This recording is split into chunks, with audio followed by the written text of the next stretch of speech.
Good morning, students. How are you all doing? We are connecting after some gap.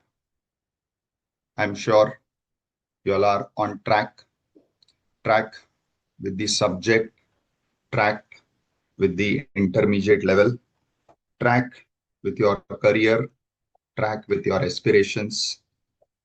So it is the most crucial part of your this upcoming exams, this period, because this is the period where now you are towards the end of your preparations, or let me say the preparations from our side. Now, when you reach this stage, after spending 3 4 months in the course, the mindset is changing. It is evolving positively. Sometimes it is pulling you back negatively, and that is very common. What is important is to maintain a balance. See, there will be times where you will find that certain topics, certain concepts in the topics, particular questions, particular adjustments are very difficult. Even after reading some provisions or some theory, you are still not able to understand. Even after going through the answers of certain solutions, you feel that, okay, I'm not able to understand what is happening, why this is done in this manner. Students, this is all very normal. This is all very okay. Remember one thing, you are students.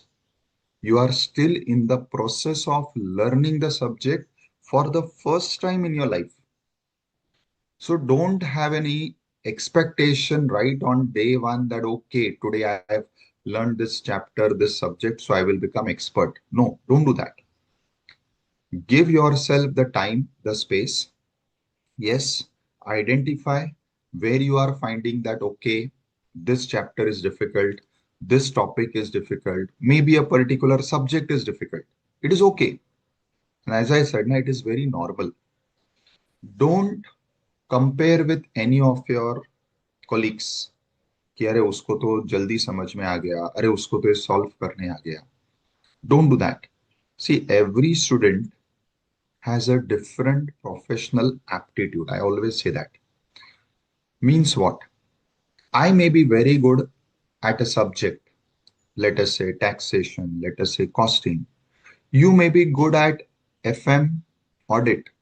Somebody else may be good at accounts, law and audit.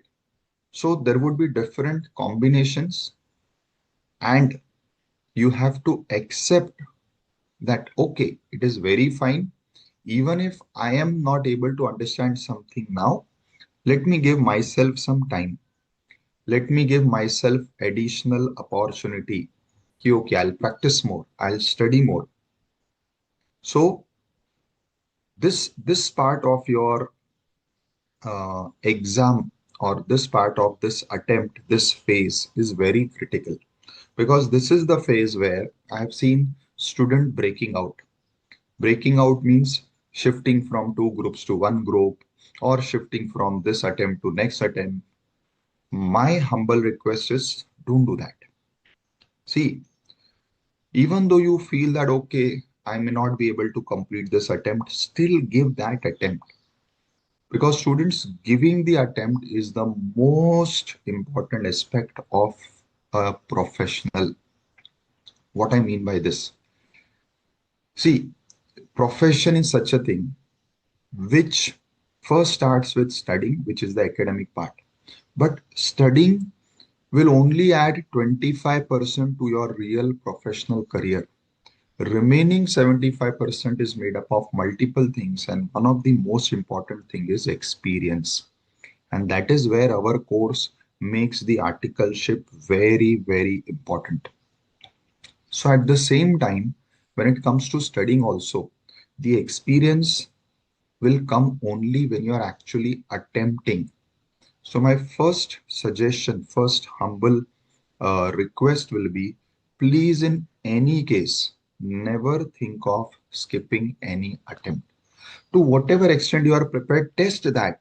See, your approach should not be ki I should clear. Now, this is for those in case who are falling out. Your approach should be, let me test myself where I'm standing.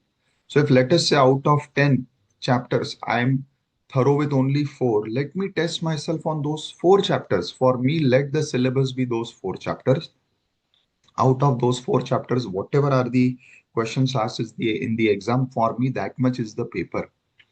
Let me evaluate my performance from that much part. See, when you have this type of approach, it will change your entire perspective as a professional.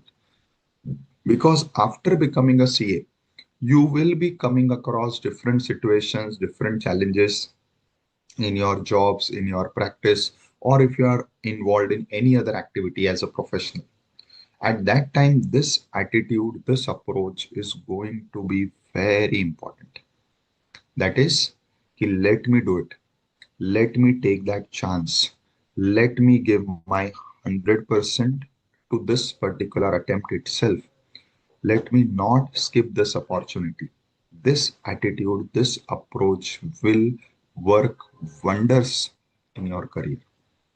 So let us plant the seed of this approach from our academic stage itself. That is right now when you're preparing for your exams.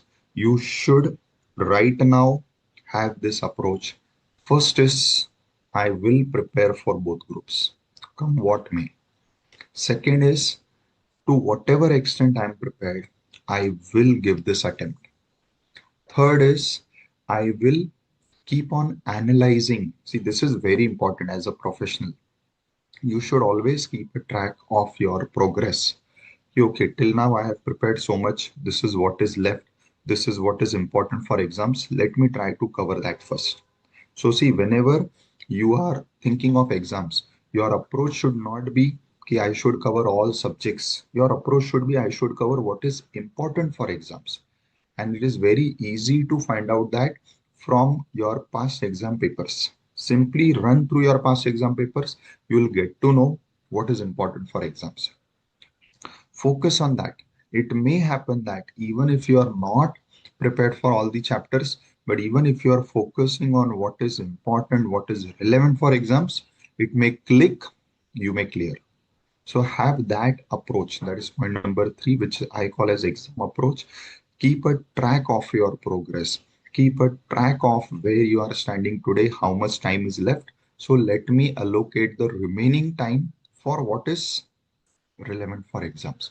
Once you have this approach, students, these 3-pointer approach, I'm sure it will be very, very, very helpful. Correct? So I just thought I'll start with this particular discussion because this stage is the stage where you start feeling the pinch, you start feeling the burnout. This is where you have to keep yourself balanced, as I said in the start. And most important, have this approach, which I just talked about, that I will give both groups. I will give this attempt only.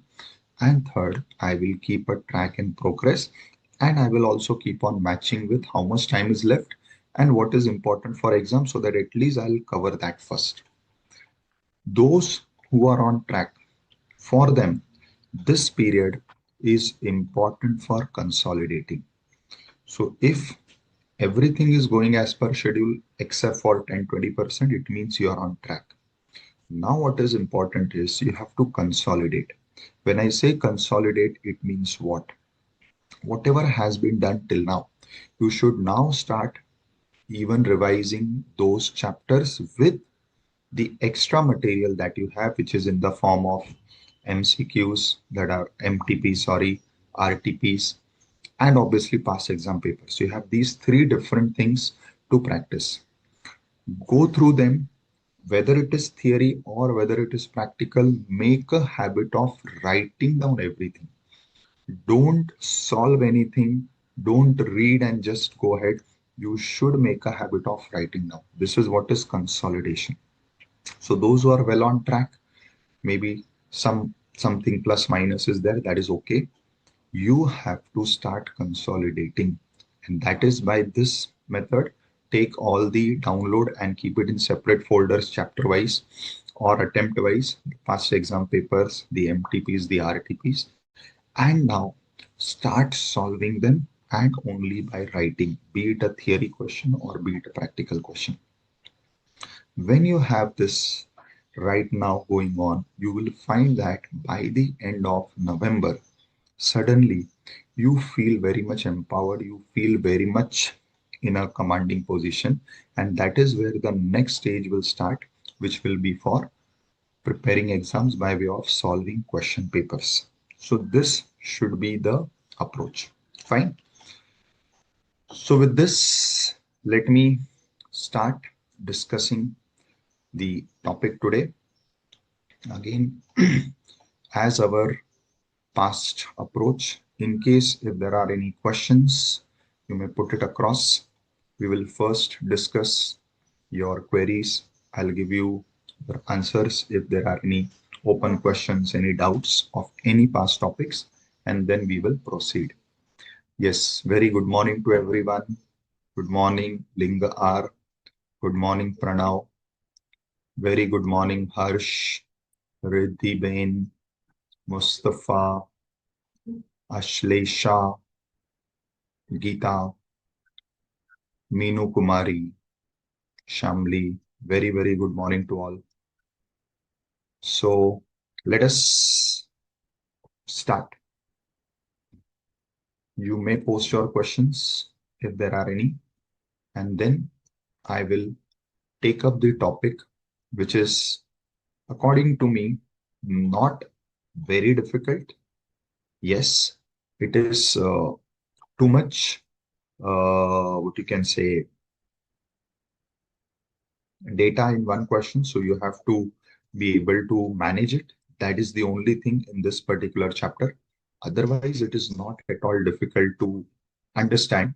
Solving wise, yes, you have to be, as I said, develop the skill of handling a lot of data in one question, and be able to segregate it in a manner that it is not messing up your answer.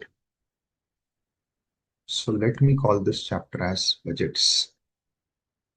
Now we'll parallelly do some theory, some practical. In the next class, we'll also take up some MCQ questions, some case study type of questions that you can expect in exams. Riddhi Bin is asking, do we have any amendment changes? No, beta. Costing does not have amendment, except where the syllabus itself is revised. Otherwise, there are no amendments. Mustafa, I've already mentioned how to revise practical subjects like costing.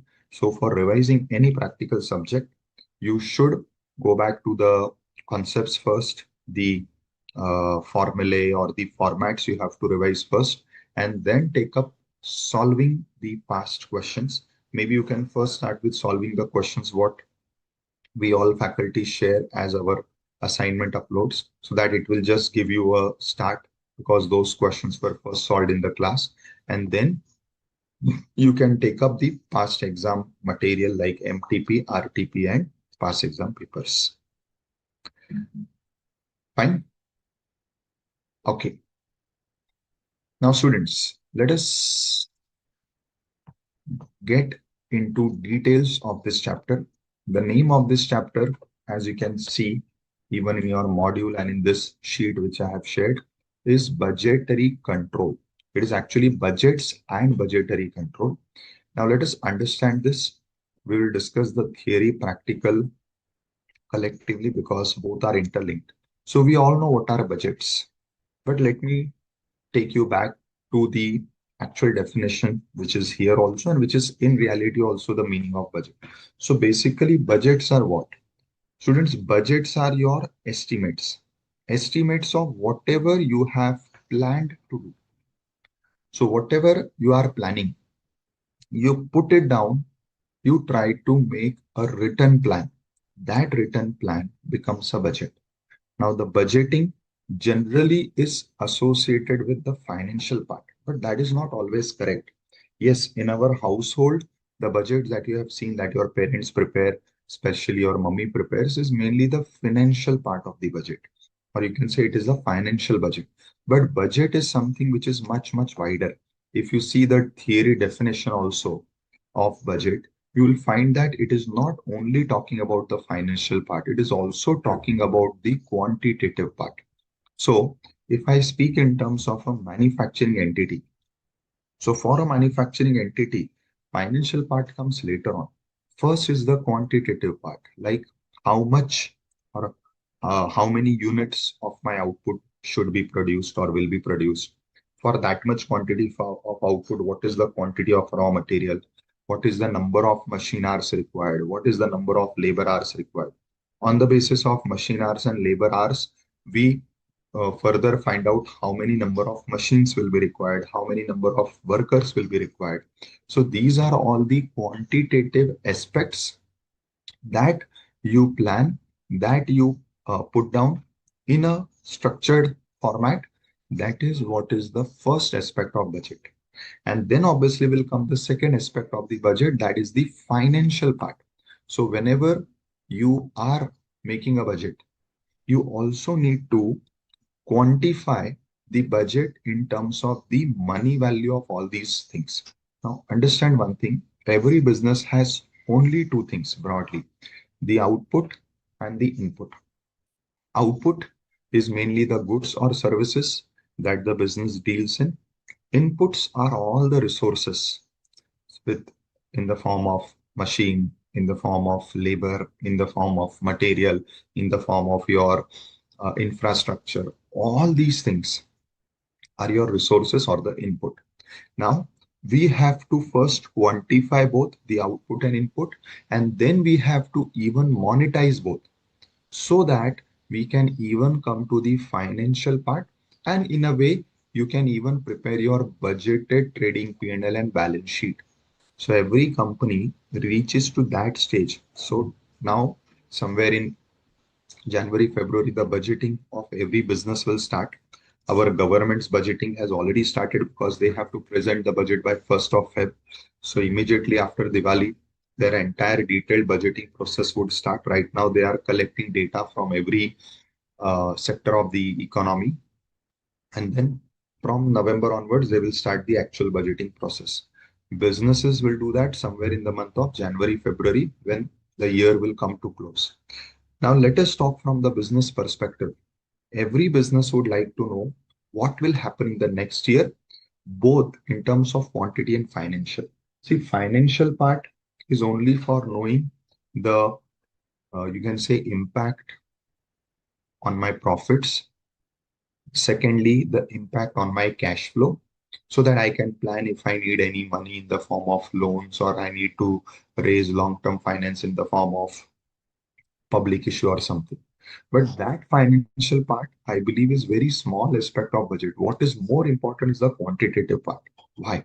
Because when I say the purpose of budget is planning, the purpose of budget is directing, the purpose of budget is controlling, mainly all these things, planning, directing, controlling, are vis-a-vis the quantitative factors. Means what? As I mentioned a few minutes back, I need to find out how many machine hours I will require so that I can complete the budgeted production and achieve the budgeted sales. But for those machine hours, what is important is you do not only find out the machine hours, because finding out machine hours will be very easy. How? Once I know my budgeted output, I have to simply multiply the number of units of my output by per unit machine hours required. I'm sure by now you know all these calculations. This you would have seen in cost sheet. This you would have seen in standard costing, even in your overhead chapter where we find out machine hours, where we find out labor hours. How? Number of output multiplied by per unit, how many machine hours or labor hours are required. This gives you the total requirement of machine hour labor hour. But this is not planning. This is only the data collection. Now, what is planning? The planning part is to find out ki how will I achieve this much machine hours. So if I need these many machine hours for doing my upcoming year's production, from where will I get those machine hours? Obviously, I should have those many number of machines. Now the planning will start. Whether I have those many number of machines, if I do not have those many number of machines, How will I be able to achieve that many machine hours? Maybe in the form of working overtime. If that is not possible, maybe in the form of outsourcing, or maybe a long-term planning, adding one more unit. So this is how planning will happen. Then will come directing. On the basis of the plans that you have prepared, you will start making the execution plans or the targets or the actual, what you can say, the plans which will be implemented by your ground level people. So you start giving directions, you start giving orders. So the plans that you have prepared, that plans will now be converted into your final achieving targets. And then will come controlling. Controlling is what? Simply ex ensuring that whatever plans you prepared are being actually implemented. So budgets will help you in ensuring that you are able to reach your targets. How? You have made a budget, you have made some execution plan. Now, when actually you are working, you have to try to find out if you are working or going on the lines of your budget.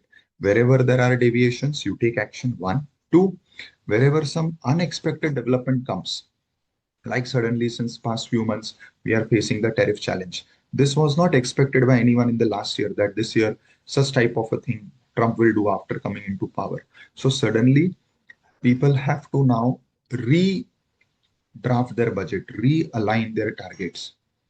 That is what is the controlling part. So this is how entire budget activity happens. So generally budgeting is pre-activity. It is done before the start of the year, but it helps in the entire year's actual working in the form of directing everyone stage by stage, and most important, controlling. That is why this chapter is in our module called as budget and budgetary control. So from budgets, we are able to achieve the final stage, that is controlling using budgets. That is what is budgetary control. So see the definition of budgetary control. It is a system of comparing what? Your actual performance with the budgets. And why you're doing this? To ensure that you are able to achieve what you had planned at the start. So this is what I just explained to you. That is what is budgetary control. Now, interestingly, you all have studied the controlling part. Can anybody tell me which chapter till date that you have studied is covering the actual controlling part where you have actually done controlling? Anybody can tell me which chapter you have studied controlling?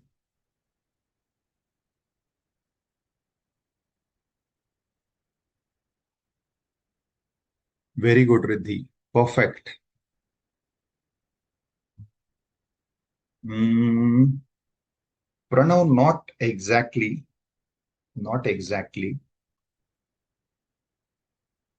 Not exactly. No linga are.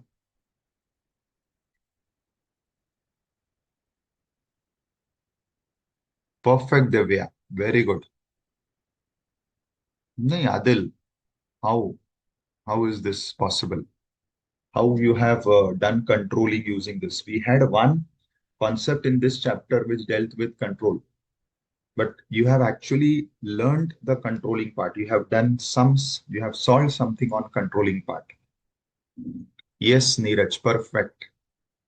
Yes, Anil, perfect. So, rightly pointed out by many, the controlling part that you have studied is the chapter of standard costing. Perfect, Ashlesha. So standard costing is the chapter where you study the controlling part, where you have actually compared your actual performance with something which was, I will not say planned because planned is budget. You compared it with standards. Standards are the perfect, you can say, what should happen for that particular activity actually. That is what is standard. Standard is the benchmark. So you compare your actual performance with the benchmark to find out whether you are on the benchmark, and wherever there is deviation, The difference of that gives you the deviation, which is called as variance. And then that variance report is submitted to the management, who are then going to take appropriate action depending upon what was the reason, whether it was the quantity was the reason, or the price was the reason, or the mix was the reason, what was the reason. Accordingly, they will take corrective action. That is what you studied the control part. This chapter, we will not study the control part. Means what? Even though the chapter named is budgetary control, we are only discussing the control part theoretically, because practically you have done in standard. Here we are more on the planning part, that is on the preparation of budgets. Some people in against my question gave the answer of marginal costing. What is marginal costing doing? Marginal costing chapter is helping you take decisions. What type of decisions? Short-term decisions. So in marginal costing chapter, students, what you studied was the decision-making function of a business. But yes, these three are the most crucial chapters for exams also. And why for exams? Because as a cost accountant, whenever you are placed in a company, and I have been telling you this, this is a very high profile job. The packages are very good, and most important, you as chartered accountants are hired in the company in the costing department for these functions only: budgeting, that is planning; standard costing, that is controlling; or marginal costing, that is decision making. So practically, when you will be doing this in your profession, if you take up this field, you'll find that actually you will be using these three chapters majorly, and minorly whatever you studied in overheads or in material or in other chapters. Oh, process and all. Means what minorly? Obviously, they would be following inventory control using the stock levels, using the EOQ. They will be finding out the overhead charging rate using the same thing that you have studied, obviously with modification applicable to their business. Correct? So these are the chapters that you have studied till now are the base of any business's costing department. You'll find all these chapters being applied in some or the other form. Okay. Now coming to our present chapter. So as I explained, we will be only doing the budgeting part. So our role is to prepare budgets. Now budgets are what? Budgets are the plans that you are preparing at the start, which will serve as the direction. And later on, it can be also used for comparison and control. Though for controlling, we use standards. This is what you have studied in the standard costing chapter. Now, if I have to bifurcate budgets, budgets can be bifurcated into different types.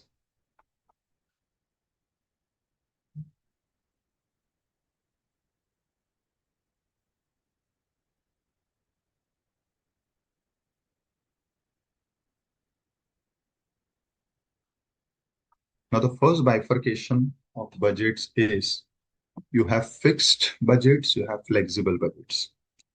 Now, what are fixed and flexible budgets? Fixed budget means where you do budgeting, taking only one figure or taking only one level as the basis. So let us say I take 1 lakh units of production as my basis. And for that 1 lakh unit, I do all other workings. Then it is called as fixed budget. What is a functional budget? Functional budget is where I say, okay, 1 lakh you are expecting. But what if because of any such thing like Trump tariff or any other geopolitical development or any war, this is reduced to 75,000? What if something unexpected happens and this 1 lakh is 1,20,000? So I want to know what if it is 1 lakh only what you expected, or if it is lesser than 1 lakh, or it is more than 1 lakh. So I want to know my position at different levels, not at one level, at different levels. Then for that, the budgets that you prepare for different levels is the flexible budgets. This will be studying in the next class in more detail.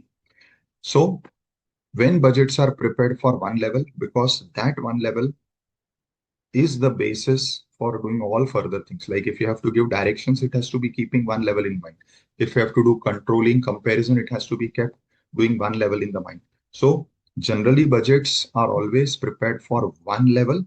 Let us say I expect it will be 1 lakh. So keeping 1 lakh in mind, I'll do everything. That is what is fixed budgets. Now what I will do when I say everything, I will prepare function wise budgets. That is for each function of the business, like sales, like production, like material purchase, like labor procurement. For each of my function, I'll prepare a budget, and then I will also prepare budgets which combine multiple functions, multiple activities into one, like a cash budget. If you see a cash budget also has revenue, cash budget also has input side. If you see budgeted P&L also has the revenue, that is the output and the inputs. So those budgets which cover multiple functions into one are called as master's budget. And this becomes my main budgeting exercise output. So at the end of my budgeting exercise, I come up with functional budgets for each of my functions separately. And then I prepare few master's budget, which will be consolidating the details of many of the functional budgets. After doing all this, after these budgets are finalized, accepted, they are then given to my managers who will then prepare the monthly and the weekly execution budgets, which is the directing part. But as management, as board of directors, I go back to the budgeting committee, which is again, as I said, comprised of chartered accountants, cost accountants, where I will ask them, boss, do one thing. Now tell me what if you have done everything keeping 1 lakh as the basis. But what if it is less than lakh? What if it is 90? What if it is 75? What if it is more than 1 lakh, that is 120 or 150? So that even those parallel things, they have it as a backup plan, both downward side, upward side. That is where we prepare flexible budgets. But when flexible budgets are prepared, generally those are master's budget only, because then flexible budgets we cannot prepare for each function because it is not going to be used as a direction. Flexible budgets are just prepared to know what if any of these things happen, that is you are working at a different level. That is where flexible budgets are used. So flexible budgets are generally master budgets. I hope this is clear. Now what we are going to do is today we are going to study fixed budgets, and in fixed we will study both functional and master's budget both. So let me first start with functional, because first functional budgets are prepared, and using the data of functional budget we prepare master's budget. Now in functional budget you have sales, you have production, you have material, in which there are two budgets, you have labor. There is also overheads, but generally it is not asked. So these are the different functional budgets. So one function is sales. So you are budgeting what would be your sales. Then you budget what would be your production. Then how much material would be consumed. So it is material consumption budget. And how much material would be purchased. Both are different, or both can be different. So in material, you will have two. Similarly, what is your labor requirement budget and what is your overheads expected cost? If you remember overheads chapter, we started from here, that on the basis of overheads budget, then you start going ahead in overheads into production, administration, selling, and finding out ORR. So for doing that, you first need the overheads budget. Now, I have few questions to you all, which I want you all to answer before we proceed with the practical part. So these are the functional budgets, the functions. My first question, are these functions interrelated or they are independent? If you feel it is interrelated, you can type R, which stands for interrelated. And if you feel no, they are independent, they have no connection with one another, you can type I. So give me your answers. Those who feel they are interrelated, you will type R. Those who feel they are not interrelated, they are independent, you will type I. ठीक है Mustafa. Okay, Linga R.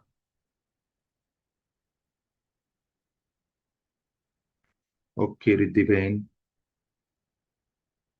ठीक है Shamli, good. Minu, correct. Adil, correct. Yes, Neeraj, correct. Ashlesha, correct. Anil, correct. Correct. Divya, John, correct. Yes, Khushi, correct. Ria, correct. Very good. So, majority of you all have given me correct answers. It is interrelated. Obviously, because how much is one quantity that will directly impact the other quantity. Perfect. Now, my next question, which is important. If they are interrelated, and as I just said, my previous sentence was quantity of one will decide the quantity of another. So, since it is interrelated and one's quantity will decide the other quantity, now you have to give me the next answer. What is the next answer? If they are interrelated, I have to decide which budget I will prepare first, because on the basis of the quantity of that budget, my other interrelated budgets have to be prepared. Obviously, if they are interrelated, there has to be a sequence. So my question is, out of these functions, sales, material consumption, material purchase, labor, overheads, production, which one I will start with? What is my first budget? You can give the short form also. I will understand. Okay. Pranav says production, Riddhi says sales, Divya says output sales. So I believe she's saying sales only. Neeraj says purchase of material, Anil says sales. Okay. Adil says sales, Tanu says material purchase, Ashlesha sales, Khushi production, John sales, Ria material. What material, Ria? Purchase or consumption? Himanshu says C. I forgot what is C. Acha, consumption. So Himanshu wants to say consumption. Fine. Mustafa, first sales. If you prepare sales, you got how many quantity you produce. Okay. So Mustafa says sales. Minu says purchase, comma, consumption of material and production. Arre baap re. Or are you giving me a sequence? I think you are giving me a sequence. So you want to say purchase. Okay, Lingahar says consumption, sales. Okay. Interestingly, all of you are correct, whatever you have said, but your answers are incomplete because all cannot be correct, no? But all are correct. If I have to give you a very straight answer, one line answer, all are correct. But then something is missing. How can all be correct? We have to take only one of the figures as starting point. We cannot take all figures as starting point. Then they will not be interrelated. Correct? All are correct because your starting point can be any one of them. But the question is which one? Now here comes a theory question also. Out of all this, whichever is the most limiting. What do I mean by most limiting? I'll give you an example. What you do firstly is you independently ask your managers to give you the maximum possible quantity of all these things. So your sales manager says, I can maximum sell 2 lakh units. Production wala says, I can manufacture 1,80,000 units. Material wala says ki whatever I can purchase on that basis, obviously he is giving quantity of material purchase, but you have to convert it into production. So according to his material purchase quantity, maximum 175 can be produced of the output from that material purchase. And similarly, the labor and everyone gives their maximum limit in terms of product quantity. Then only you can compare them, right? If everybody gives their quantity, you cannot compare. Now, out of this, as you can see from the figures which I have posted, and let us say these figures are 190, 199. Out of this, the most limited, or let us say comparatively the most lower figure is coming from material purchase, which means that material purchase is the most limiting factor. Means it is the factor which is going to create the maximum limitation on my next year's activity. Means I have to start with material purchase. Why? Because even if I start with sales, I will not be able to achieve that many sales because whatever material purchase restriction I have, that can give me only this much quantity of production. So how can I sell this much? Even I cannot start with production budget because even if I say that, okay, production can be 180, but I will not be able to achieve 180. Why? Because material restrictions will not allow me to achieve 180. So the answer is you start with the most limiting factor and it can be any one of them. And whichever is the most limiting factor is also called as the key factor. I'm sure you all will find these words very similar. You all have studied or heard these words in one of your previous chapters, if you recall correctly, right? And here in this chapter, whichever is this most limiting factor, which is the starting point of your budget preparation, is called as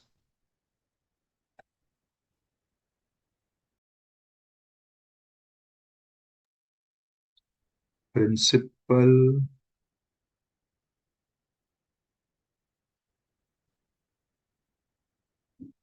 or even key budget factor.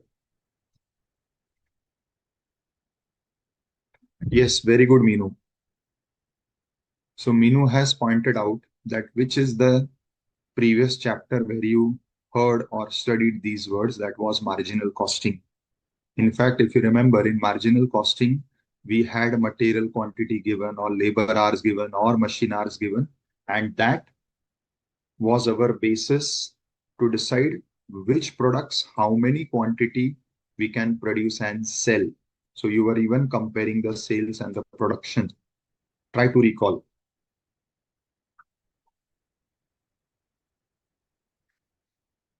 In fact, if I have to interlink these chapters, what you studied in marginal costings, if I'm not wrong, over there it is called as key factor analysis, where you were given one or more of these factors which were limiting factors, if you remember, right? It could be material quantity, it could be labor hours, machine hours, etc. So in fact, now if I link the chapters, that is the starting point of budgeting. This is what I'm exactly discussing right now. So from that part, what you studied in marginal costing, you get to know how much you will be producing of each product in the current year on the basis of that chapter. So in fact, that chapter is the starting point of your budgeting technically. However, now when you study the budget chapter, there is a presumption that sales is the most limiting factor. Means all other things, production capacity, material purchase capacity, labor availability, machine availability, all are in excess as compared to what can be sold. And that is why in this chapter, we start always with the sales budget.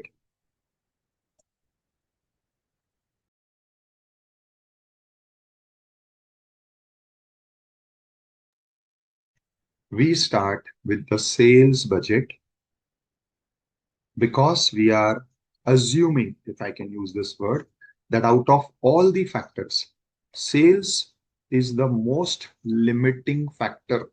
As I just explained, all your input side items like material, production capacity, etc., are greater than what can be sold. So the sales quantity is creating a bigger limiting factor, and hence you start with the sales budget. So here what we will be doing is sales budget you are not required to prepare because the sales figures are given in the question. Hello, is there some problem with my net connection?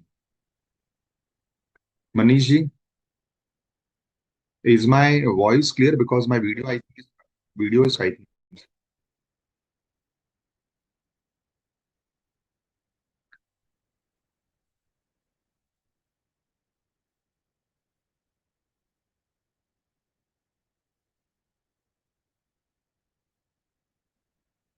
Yes, sir. Manish ji. Okay, now it is fine. Okay. So students, I was saying, so in this chapter, sales is the principal or the key budget factor. Sales budgets are given on the sales data is given. So we need not prepare any sales budget. So I will also give you the format for sales budget. Our budgeting will start from you will be given sales. From sales, you will prepare the production quantity budget. Why I'm particularly using the word quantity because you should know that as I mentioned at the start, it is not only the financial budget, it is also the quantitative budget. Then on the basis of production quantity, we will be determining raw material consumption quantity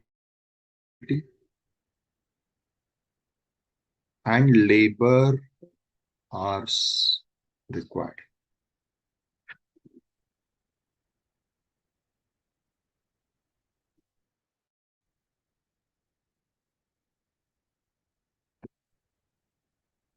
On the basis of material consumption,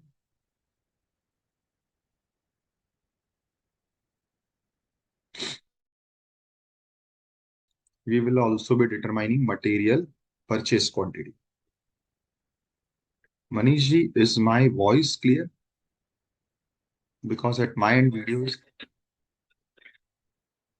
at my end also is completely stuck. That is why I'm also okay. Okay, sir. So I'll continue. I hope my screen is also clearly visible. Now moving.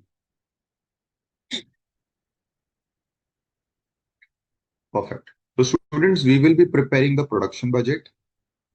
On the basis of production, we'll find out how much material consumption, that is material quantity is required for that production and labor hours are required for that production. And further going ahead from material consumption quantity, we will also determine the material purchase quantity. So these are the budgets, the functional budgets that we will be preparing. On the basis of these functional budgets, we also have some master budgets to be prepared. Now, the main master budget that we will be preparing is the production cost budget. So as you see, here I had mentioned production quantity. Now, on the basis of all these inputs costs that you identify from these functional budgets, you will be preparing the cost. So how much material production cost will be incurred, covering material, labor, overheads, everything. Another budget that is required is cash budget. But this, if I'm not wrong, you have already studied in detail in the FM chapter. So the FM chapter, I think, has already covered this. That is what is the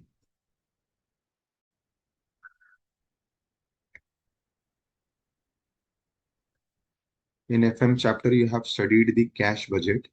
So that is the budget. Okay, somebody has said it is not started. No problem. So mainly this budget is what is a part of your FM chapter. As you can see, the name is cash budget and FM is dealing with financial management. So no problem. It is not started. I'm just informing you. So this is also one of the master's budget. Why cash budget is master budget? Because as you can understand, all factors will be covered in the cash budget. The sales is also covered. The purchase is also covered. Labor, overheads, everything is covered. That is why cash budget is also one of the master's budget. Fine. So this is some backdrop. This is some basics about budgeting. I've covered major theory part also. Some theory part will discuss as we proceed.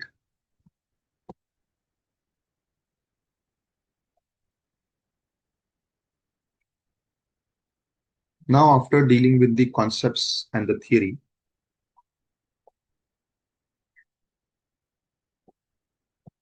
let us proceed to now actually preparing these budgets. One second.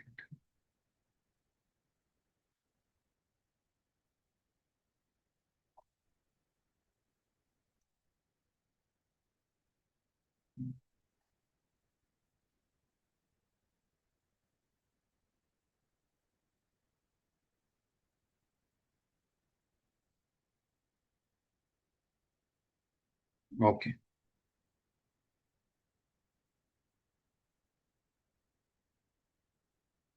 Now, when we are preparing budgets, I mentioned at the start of this chapter is easy as far as solving is concerned. However, when everything is given, like you are given the material data also, you are given the sales data also, you are given the production data also, many times it is slightly confusing for students. Now, what is the main confusion? I'll tell you. We have to prepare so many budgets, starting from production to material consumption, material purchase, labor, production cost. Many times the student gets confused in the format of the budget. Now, format of the budget is simple. Our first column will be particulars, where you write the details, and then the other columns will be the columns for giving the data. However, this format is changing with every budget. So for production budget, the columns are different. For material budget, for labor budget, for every budget, the columns are different. This is where the students get confused. So let me first give you some tips about how to remember and how to prepare the budget formats correctly. So main confusion that the students have is, okay, sir, what are these columns? Because these are changing in every budget. This is where they get confused, which column to be used where. So let me give you the answer. The columns will always be of the period for which the budget has to be prepared.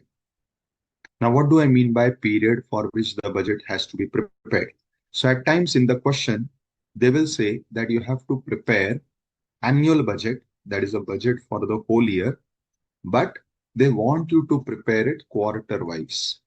Now, the period for which the budget has to be prepared is quarters. So your columns would be quarters. So whatever budget you are preparing, whether it is production budget, material budget, labor budget, the columns will always be of the period. So this will be same in all budgets. Let us say in some other question, they are saying that they want monthly budget. So then your columns would be the period for which the budgets are required. And here it would be the months.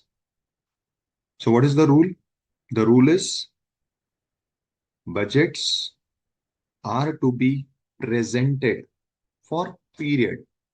The period may be months, the period may be quarters, or at times they will say prepare for the whole year. In that case, there is only one column that is for the year. But the rule is the columns will be the periods for which the budget has to be presented. I hope this is clear. Now, till this point, all budget columns are same. There is no confusion. But when the confusion starts when you talk about the sub columns. Now, within each column, there could be either one or two or three sub columns.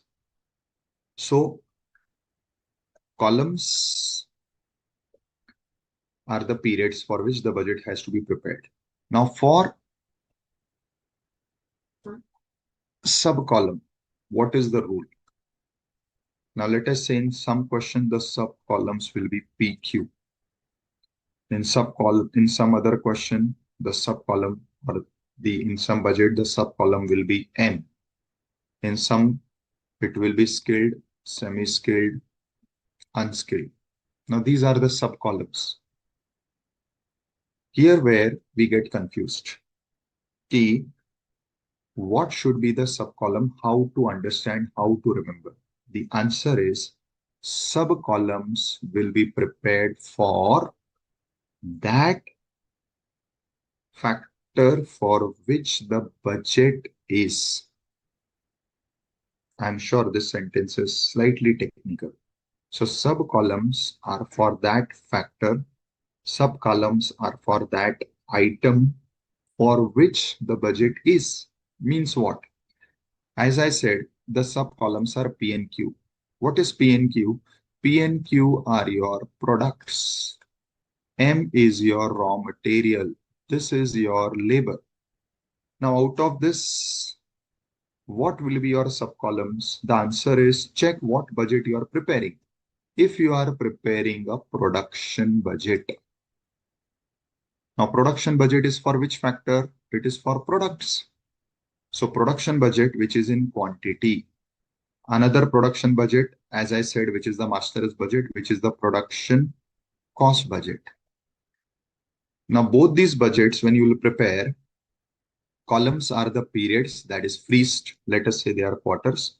Within each column, there would be sub-columns. What would be sub-columns? It would be the product. So total, you will have 8 columns. Quarter 1, 2, 3, 4 are 4 columns, and in each quarter, PQ, PQ, PQ, PQ. So what is the rule?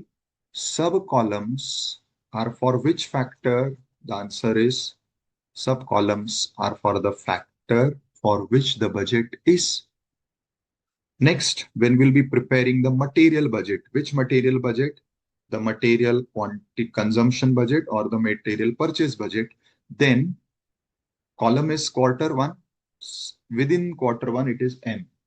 Column is quarter 2. Within quarter 2, it is M. Column 3, 4.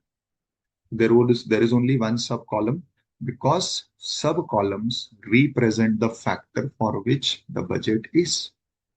So when you will prepare different budgets, in every budget you will have particular periods, quarter 1, 2, 3, 4 or months. And within each month or within each quarter, you will have sub columns at times of products, at times of material, at times of labor. But how to remember what would be your sub column? The answer is simple. The sub columns will be for that factor for which the budget is. So budget is production or production cost. Sub columns are products because production is of product. Budget is material consumption or material purchase. Sub columns is materials, whatever are the names of the materials, which may be 1, which may be 2, which may be 3. I hope this is clear. The formatting part. Correct, students? Any questions, any doubts? Because once the formatting part is clear, we now go to the actual budgets, the preparation of budgets, all of these.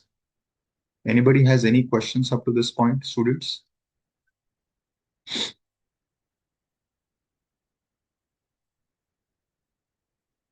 No questions? All are set?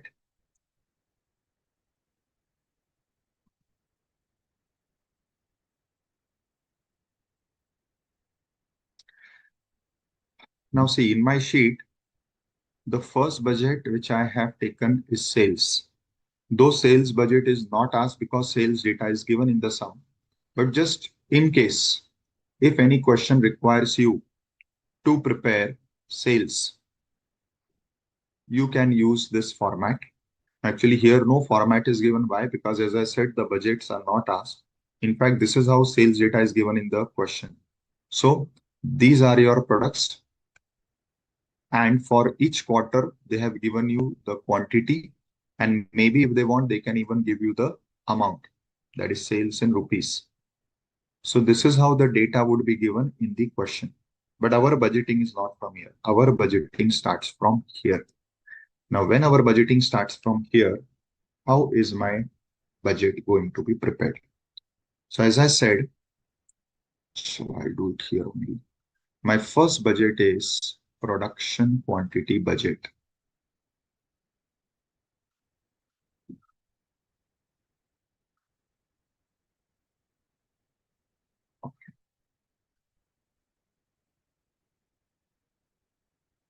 So production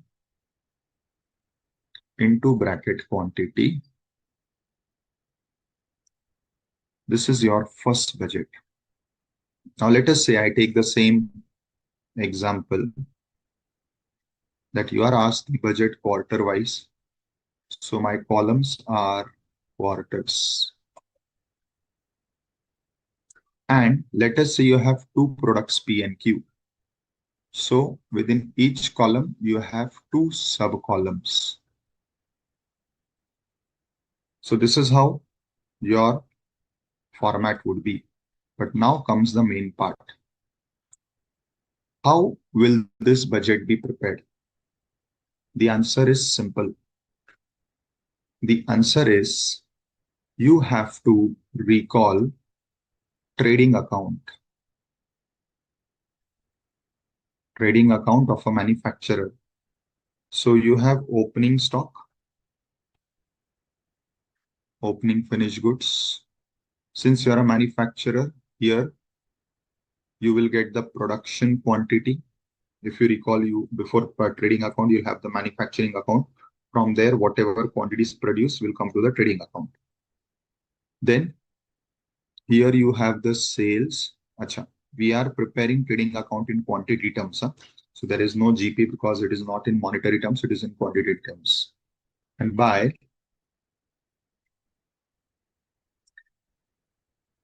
now, I'm sure you all will agree to this that this budget, this trading account will tally. If all are in quantity, the total of debit and credit will tally. If you agree to this, if you understand this, now finding out production quantity is very easy. How? See, sales, as I said, would be given in the question. Why? Because sales is your starting point and it is given in the question. So my budget will be budgeted sales quantity, which is given in the question. In this, I will add because it is both these are on the credit side. So mathematically, they will be added. Add. I'm just using a word desired closing finished goods stock. And since this is on the debit side, it will be subtracted minus opening finished goods stock. Done. You get your budgeted production quantity. Is this clear? Simple format. Yes, Anil, you can say it is the balancing figure, whatever you can call it. But I'm trying to give you the logic. Why I'm giving you the logic? So that you need not try to learn the format. Many times for us, solving becomes burden because you have to, or you learn the formats. I always say, wherever possible, the formulae, the format, don't learn. Try to understand the logic. See, whoever created the formula, Whoever devised the format would have thought of something. Na? If you try to align with that person's thoughts, you will need not be required to learn them. It is simple. So the format for production budget is, firstly, I explained you how the columns and subcolumns would be. Now the content is what? It is nothing but a trading account put in a vertical format. So sales quantity given in the sum, you start with sales, add the closing stock, subtract the opening stock, production budget is ready. This you will do quarter wise and product wise.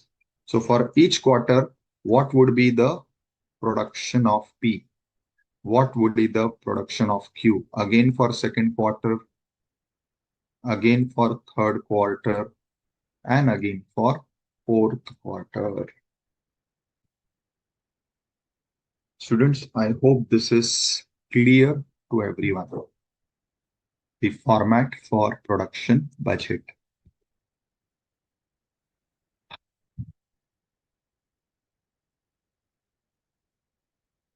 If this be clear, then let us take up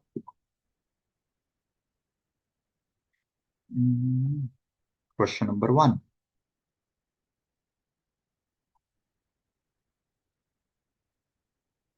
Go through the data. See, the answer is simple, but as I said, na, confusion is created when you have lot of data, but no problem.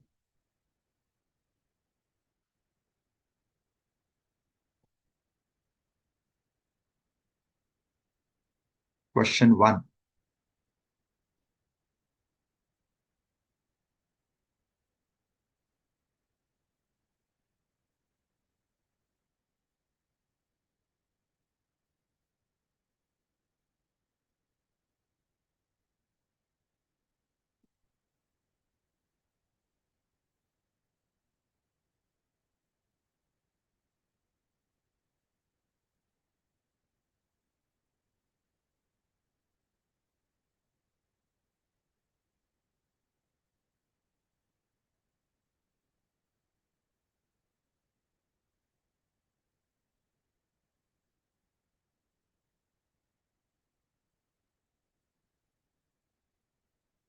Now, skill is selecting the right data. That is the skill in this chapter. Because as I said, solving is not difficult. Solving is very much straightforward, very much into the format. The only thing is you should be able to select the right data. So let us do that. Now, understand firstly, understand the details, be very specific about what is what. So in this, you have two products, A and B. Also, you have two materials, P and Q. So remember the names, whatever is of P and Q is for material. So for the time being, this is not required by me. I can ignore this. For me, what is required right now is only the data relating to my products, because right now I'm only into production budget. So let me start with that.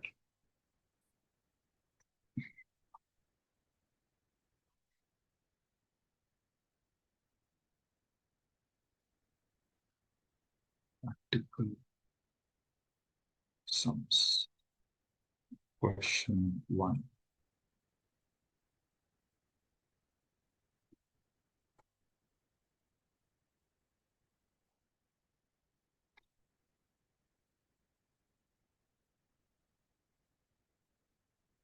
Very good, Riddhi. So Riddhi has already started solving. Now, students, sorry. What is my format? Particulars. What are my columns? Columns are the period for which the budget is to be prepared. Now, how is the budget required in this? The data is given of a month. So it means the columns are a month. What that month is, the name is not given. So actually there is only 1 month. So there is only one column. However, when I go to sub columns, What does sub-columns represent? Sub-columns represent the factor for which the budget is. Here the budget is for production, so the factor is the product. And I have two products. What are the two products? The products are A and B. So I have two columns. So within 1 month, there are two columns.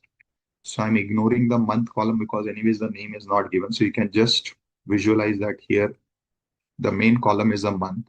Sub column is the product. Fine. So I have two products. Now, budgeted sales quantity of this month plus desired closing stock minus the opening stock. Once I do this, I will get my budgeted production quantity. Students, the skill is selecting the right data. Now, what is the budgeted sales quantity of both the products for this month is 15 and 17,500.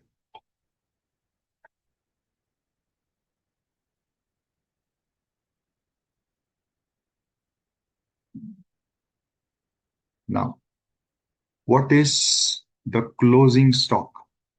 1750, 3375. The skill is selecting the right data from this whole, you can say,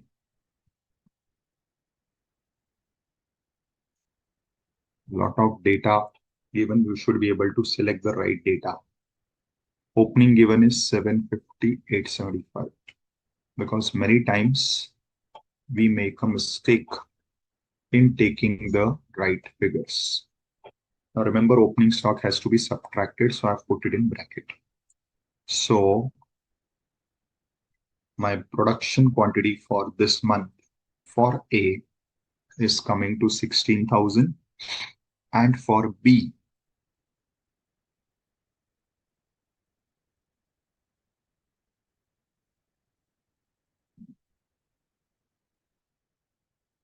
it is coming to 20,000. I think already many people have given this answer. Yes, Riddhi, Shamli, Minu.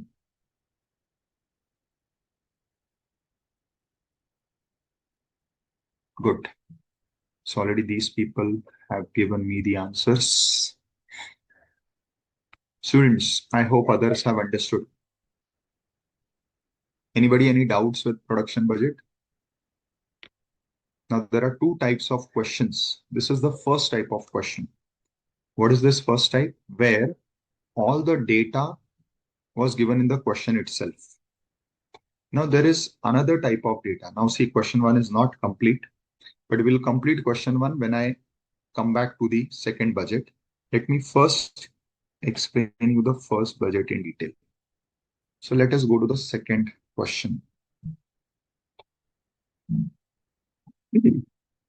This second question is on the second type of data that would be given. So the same thing has to be done, the same budgets have to be prepared, but the data or the manner in which the data is given is different.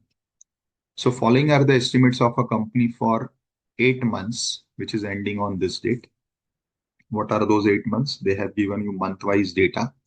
So they have given you budgeted sales quantity for each month. Now here from the data, you can very well understand that it is a single product company. Why? Because only one sales figures are given. It means it is of one product. Now, as a matter of policy, the company maintains closing balance of finished goods and raw material as follows. Now, see the difference. Why I'm taking the second question immediately before completing the first question. I want to bring out the difference. In the first question, the closing stock was given directly as a value. So first type of question is where stock data are given directly as a value, as you can see. First type of question. Second type of question is, now you will read that the stock is given as an adjustment. So what it says, as a matter of policy, the company maintains closing balance of finished goods and raw material. For the time being, I'm not interested in raw material. What is the policy? for finished goods, they want to maintain stock which is 50% of their next month's expected sales. So they are maintaining stock with this policy. Now here, as you see, as compared to the first question where the stock figure were given ready-made, here the stock figures are not given. We have to find out the stock figures, which is not difficult. I repeat, I mentioned at the start of this chapter, solving of this chapter is easy. What is challenging one is understanding the different formats, for which I gave you some tips how to differentiate between the formats that you will also see as we proceed. Second, most important challenge is selecting the right data. Because when a lot of data is given, as we proceed with the sums, you'll find that data for material, labor, everything is given at one place purposefully. But that is what our skill is, picking up the right data. So for finished goods, this is given. For the time being, I'll ignore the raw material part. Again, what is given for every unit of production requires 2 kgs of raw material. Again, I'm ignoring this part because this is all related to material. Now, what is asked? Prepare production budget in quantity. Raw material purchase budget, I'm ignoring. How you have to prepare? For the half year ending 30th September. So, they are asking you to prepare budget only for 6 months. So, they want for half year ending. Now comes our format. Again, what is required over here?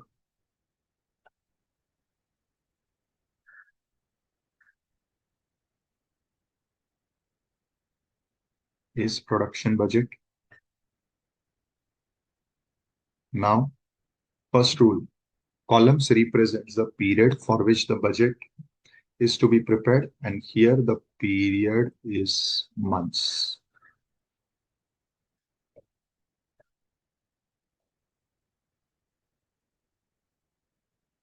Sub-columns represent the factor for which the budget has to be prepared. Since it is production budget, the factor is the product. Here, no name of the product is given and it is a single product.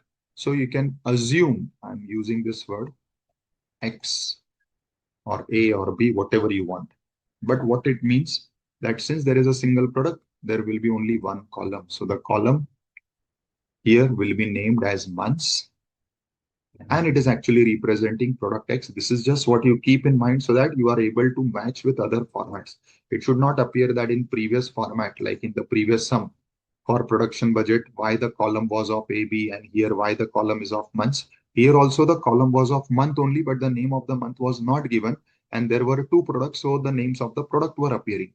Here, since you have to prepare for multiple months, the name of the columns is the months. Here, had there been two products, you would have prepared two columns in each month. But since there is only one product, there is only one column and there are no sub columns. Hence, in this second sum, it appears that for the same production budget, your headings are the columns. But I hope you are able to understand why the difference is. There is no difference. We follow the same format. Columns is for the period. So here it is also same.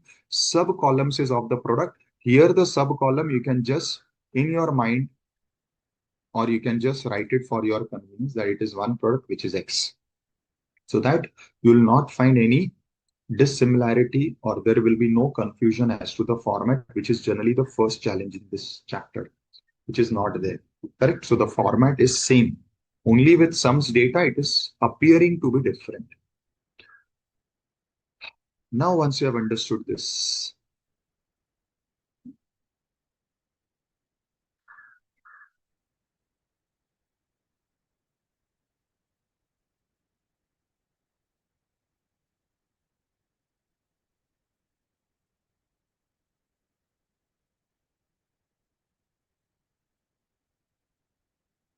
remember you have to take stocks only of finished goods, not of raw material. This is where your attention and focus is important.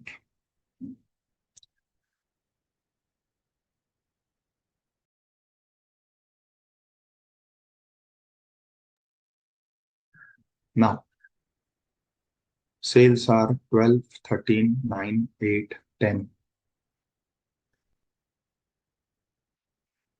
12, 13, 9, 8, 10, 12.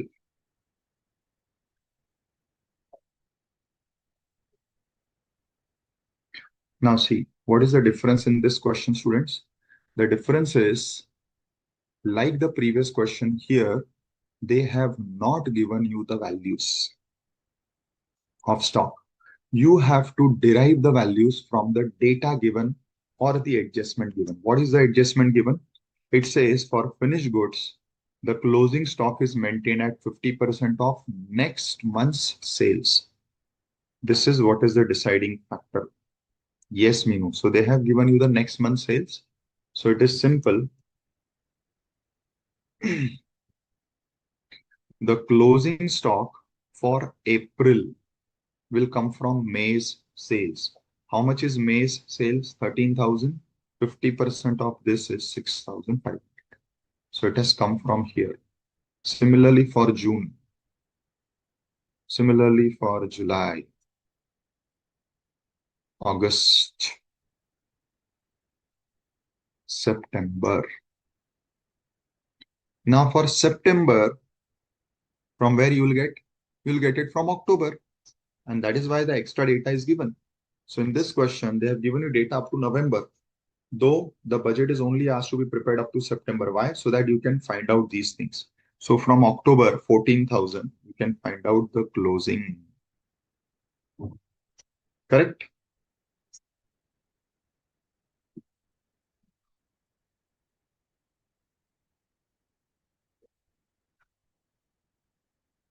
Perfect, students. So see, this is the second type of question where the data is not given ready-made. You have to derive it from the language adjustment. Now comes the opening stock. Again, the data is not given. It is simple. The closing of previous month becomes the opening of the next month. So here this will become opening. This will become opening. Correct, na?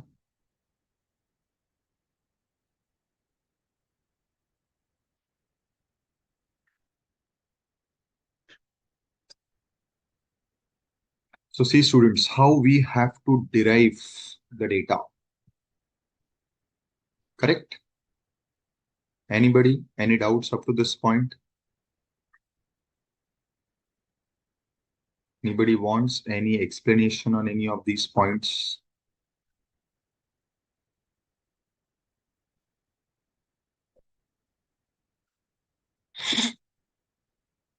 Students, everything clear or any doubts?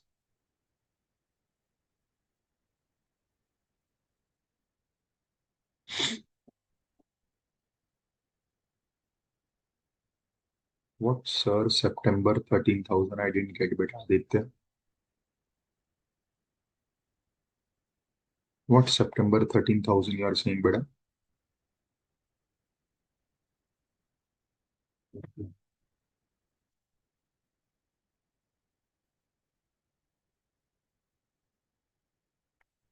You know, beta, if they will require till November, they will give you data for December. Don't worry.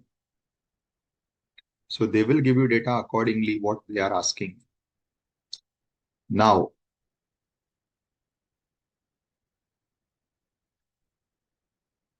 now, what is the challenge, students?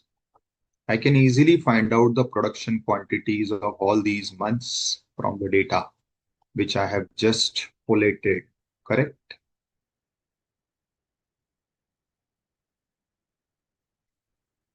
But there is a small problem. The problem is this. What to do? Yes, now I'm having good suggestions. And the best suggestion that I always get, students always like this when they are solving. What? Assumption. Students, let me tell you, you cannot assume anything in the sum. You are not allowed to assume. Keep that in mind. Assumption, this is important. Assumption is allowed, but not of the data or the figures. Assumption is allowed of the facts. Like when you are solving a taxation sum and they have not given the fact whether the person is resident or non-resident. You can assume the fact that, okay, I'm assuming the person is resident. I'm assuming the person is not a senior citizen or a senior citizen. This you can assume. In fact, in taxation also, wherever possible, you should always give the second answer also. So if you are assuming senior, you should also write what will be the answer of not senior. So maybe you solve the sum by assumption of senior and write the assumption, and you should write had we assumed not senior, this would have been the answer. Correct. But the point is, you cannot assume a data. You cannot assume that, okay, I assume house property rental income is 2 lakhs. Similarly, here, you cannot assume the stock to be nil or any figure. The data for stock is available in the question. You cannot assume, you need not assume. No, beta, this is what I'm saying, Riddhi. You cannot assume that the stock is nil or there is no stock. Generally, this will not happen. It is a running business. Very good, Mustafa. In fact, now people have started giving me right answers.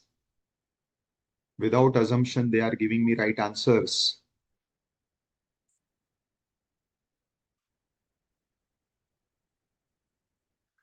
Come on. I'm waiting for you all to think because I've given you the hint. The data is given. No, Neeraj, I cannot leave it blank. If I leave it blank, how will I complete the sum? You cannot leave it blank. There is something in the sum which will give you opening stock. Come on, think of that. Very good, John. You're right. Somebody else has given me, I missed. Somebody else gave me the figure. I missed that person's chat. Those who had given me the data of April opening stock, you can just again ping me. Very good, Meenu.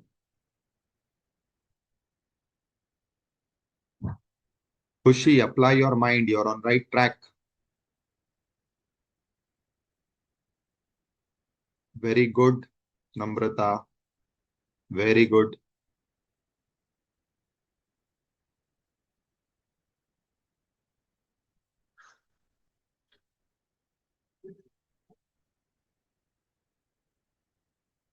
Okay, okay, okay.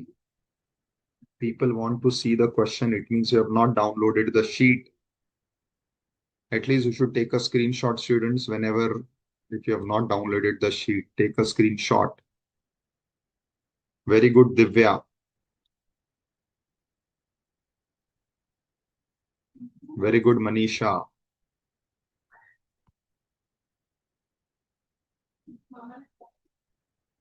Very good, Priya.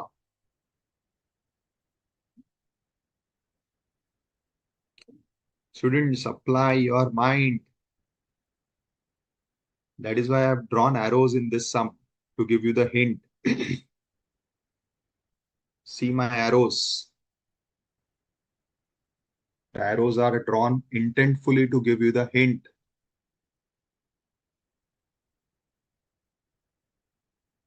Don't assume it is nil. Don't assume there is no opening stock. These are not correct assumptions. And anyways, I've said you cannot assume figures. You should not assume figures in any subject. Maximum what you can do is assume facts. Okay, Mustafa, if sheet is not uploaded, you know the rule. You can take a screenshot of the question so that it will be helpful to you all. Very good, Riddhi Bhai. Students, the answer is correct, Priya. Let us say here you have the column of March. Last year, when you would have been preparing for March, how you would have computed the closing stock of March? It would have come from the sales of April. That is 50% of sales of April would have become closing stock of March. And The same closing stock of March will become opening stock of April. So this 12,000's 50% would have been closing stock of March, which is 6,000, and the same 6,000 would have become the opening stock, as rightly pointed out by many of you. So this is the answer.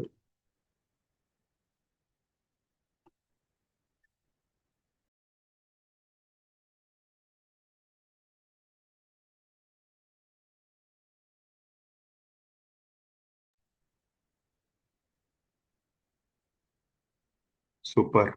Very good. Very good. Yes, Adil. Correct.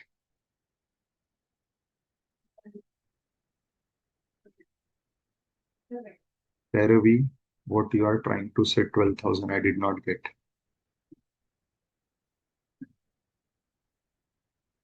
So students, I hope you understood how to get answers when there is language adjustment.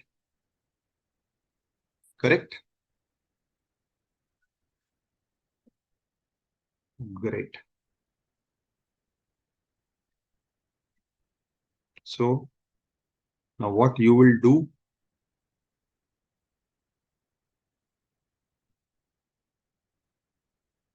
okay, I'll just take a 10 minutes break. In the meantime, whoever is not taking a break may just go through question 3 to find out the production budget, only production budget. Fine. So we take a 10 minutes break, students.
Okay, students.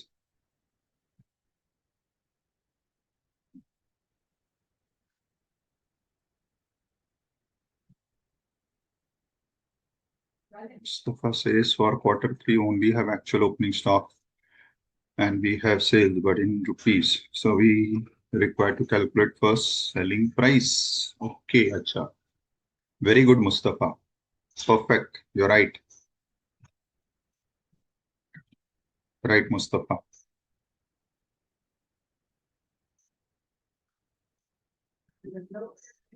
Good. Now,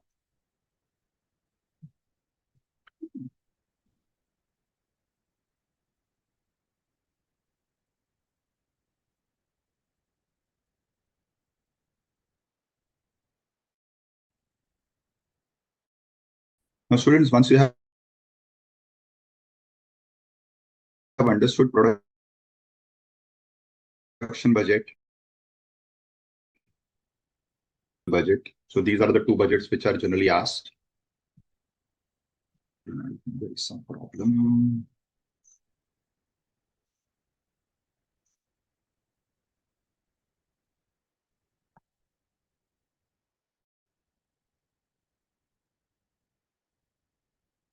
One second, students.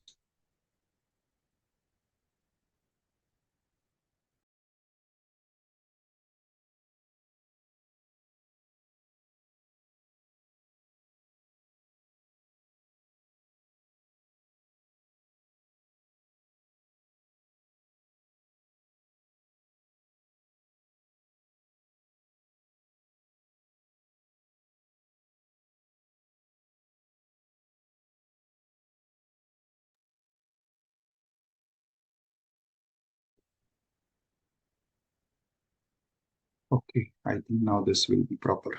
Yes. Okay. Now let me take you to the next budget. After production budget, the second budget that is always asked is material. And in material, as we saw, there are two budgets. One is the material consumption and the other is the material purchase. Please pay attention.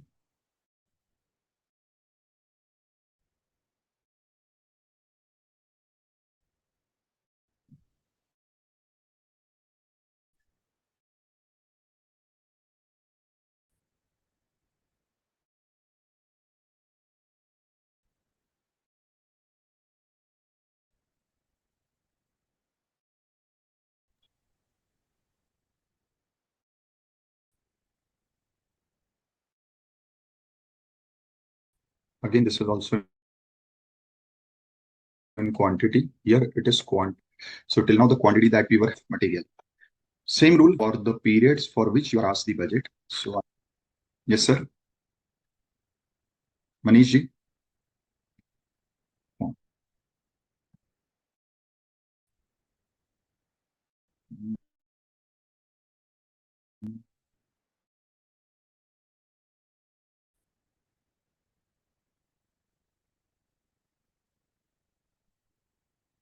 Sir, I'm not able to hear you clearly. Tell me. Actually, I actually just changed. When I came back after the break, I saw there was a problem. So I just changed. Now I think, hmm, is it fine now? Okay. Okay. Let's see.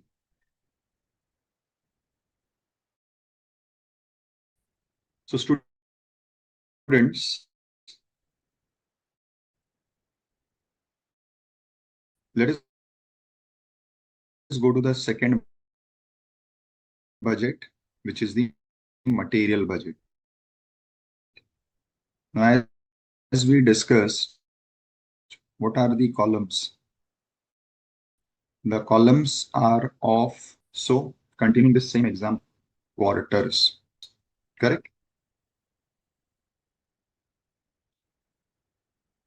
Mm, okay.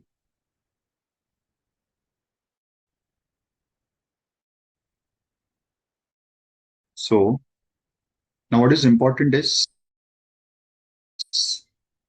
the important part is the sub columns. Now, what is our rule? What are the sub columns? The sub columns are of the factors for which you prepare the budget. Now, here, since we are talking about material, the sub columns will represent your material. Now, let us say I have only one material M, for example. Then there is only one sub column. But had I be having two materials like M and N. So I would be having two subcolumns, one for M, one for N, again M, again M, again M, again N. So same like production budget, here also in material budget, you have to check how many materials you are having and the subcolumns will be for the materials. Now comes the main part. Once you have understood the format, now the main part is about the content as to how this particular budget is prepared, right? Now the budget will be prepared using a simple point. What is that simple point? Now I need to find out the material consumption. How do you know how much material will be consumed? So here we use standard. In standard costing, you would have studied that there are standards given. What are the standards? For one quantity of output, raw material required is this much. So same standard we will be using to prepare our material consumption. Now, what is my material consumption for? Here I will write the name of the product. So let us say in this example, original example, there are two products. So how much is the material consumption for P? How much if it is for Q? How will I find out this? So I have found out the production quantities. So production quantity of P is PP, of Q is QQ. Now you multiplied by the requirement of raw material. How much is the raw material required? Let us say for product P you require 2 kgs and for product Q you require 5 kgs. So when I multiply 2 kgs by the quantity of product P, I will get the raw material which I require. What is my raw material M and how much raw material is required for product P. This is what you will get. Similarly, when I multiply the quantity of product Q with 5 kgs. What is 5 kgs? 5 kgs is the raw material required for each unit of Q. So again, what I will get? I will get M, the total quantity of raw material M, which I require for producing my product Q. This is how I will get the total raw material quantity. One second. Total raw material consumption quantity. Let me call it as MM. So this is material M for making P. This is material M for making Q. And addition of this is total raw material consumption that I will be making in the first quarter. Same thing I'll repeat for second quarter because I have the production quantity of both the products in second quarter.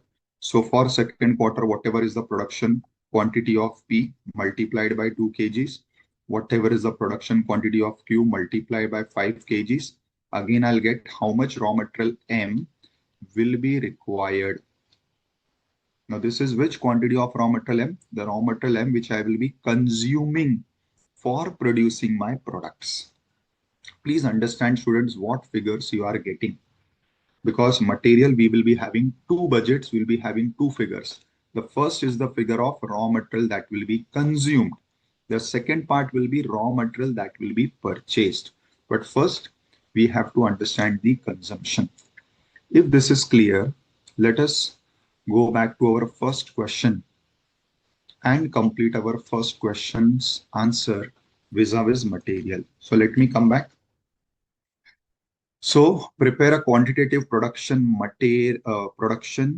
material usage, material purchase from the data. What was the data? Budgeted sales of product A and B.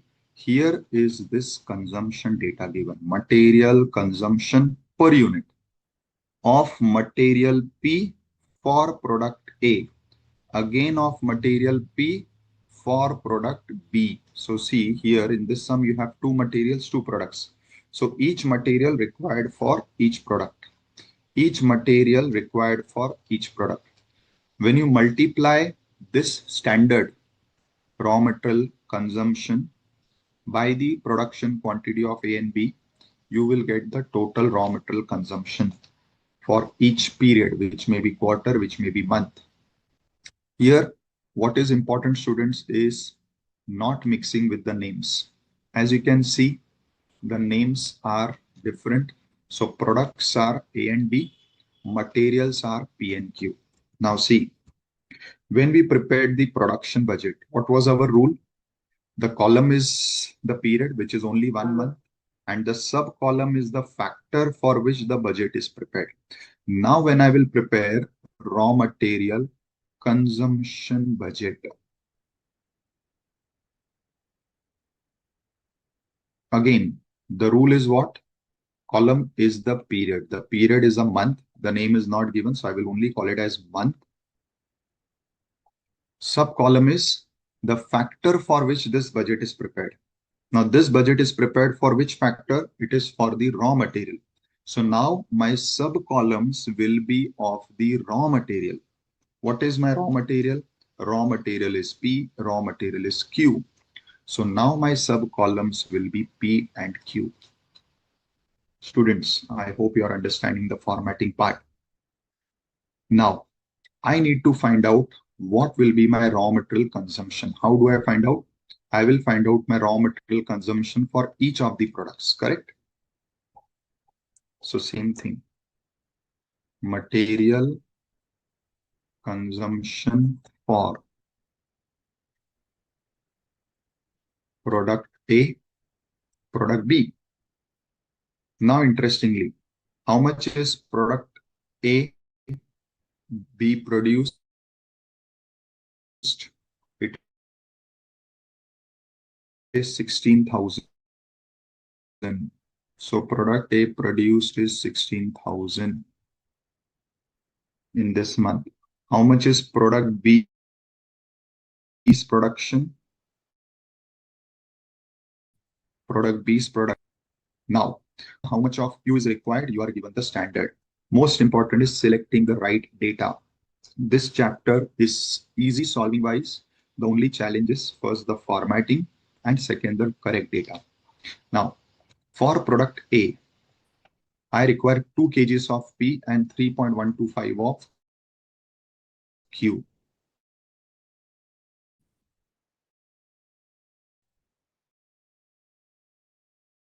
So 2 kgs. Similarly, for B, for product B, I require 4 kgs and 1 kg.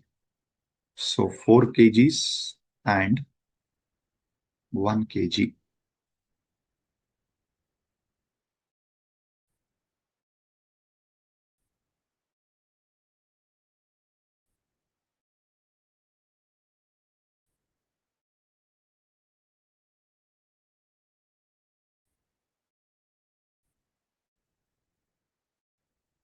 Now, when I multiply this is what production of A multiplied by raw material required for B. I will get the total raw material consumption budget. Obviously, this will be in kgs. So see, raw material is P. How much it will be required for producing a 16 into this 2 kgs. So we all know it is 32,000. How much it will be required for B? 20,000 plus 80,000 is 1,12,000 kgs. Similarly, first for A and 2, 5. This is coming as 50,000. 50. This is 20,000.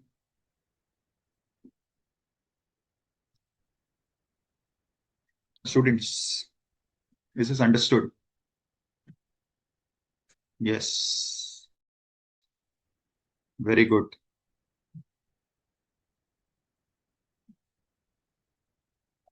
Correct. Aditya. Yes, correct. Meenu. Very good.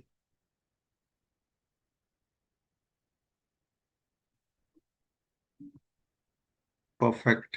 Very good, students. So students, if you see the formatting part, the calculation part is actually easy.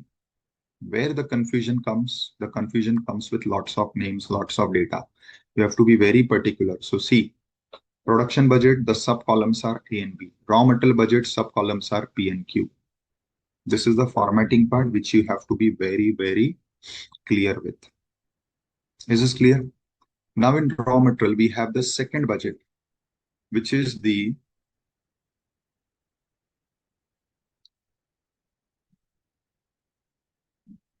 now this budget is in quantity plus value. So when you prepare the purchase budget, this can be prepared both in terms of quantity and value. Now again, what are the columns? The columns are your periods, so it is quarters. Now, again, sub-columns are your materials. In this example, it is only one material, so only one sub-column. But the question that we are solving, there will be two sub-columns. Now, what is the format for purchase budget? See this. What was your format for production budget? This format. And how did you find out or devise this format? It was on the basis of trading account logic. Similarly, for material purchase budget, the logic of understanding is a simple raw material account. Now, how will your raw material account look like, students? You will have opening stock of raw material. You will have purchases of raw material. Both these things are on the debit side. On the credit side, you will have raw material which is consumed for production. And you will have, again, if you prepare this budget in quantity, the total of debit and the total of credit will tally. So the total of debit and credit will tally, right? Now, once you understand this logic, I will get my purchase budget format. Now, what I have to find out? I have to find out this. Same like how you were required to over here find out the production quantity. So what you did, this plus this minus this. Same thing is here. This plus this minus this. Same logic. So you start with what? You start with raw material consumption plus desired closing stock of raw material minus opening stock of raw material. So students, same format. Consumption plus closing minus opening. So similar to the format of production budget, you have the format of raw material purchase budget. This will give you total raw material purchase in terms of quantity, which is here kgs. So raw material consumption. How will you find out this? Simply, in my previous budget, I had already computed consumption. The same quantity will be taken here. So the quantity of consumption will be coming from the previous budget. And then to this, you add closing, you subtract opening, you get raw material purchase quantity. Students, I hope this format is clear and understood by you all. And the logic of this format. The logic of this format is the raw material account. Is this clear, students? Let me know. Students, let me know. Okay, me know. Others, let me know.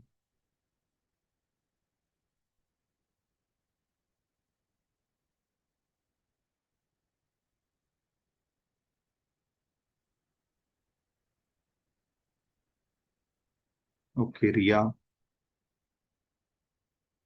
Good, Ashlesha. Fine, Linga R.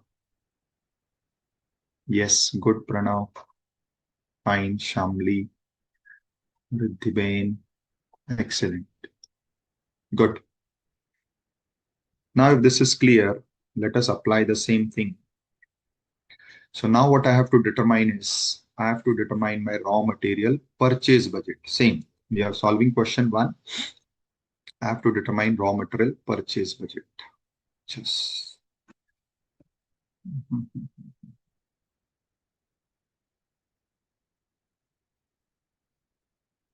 just clear this. So after raw material consumption in my first sum,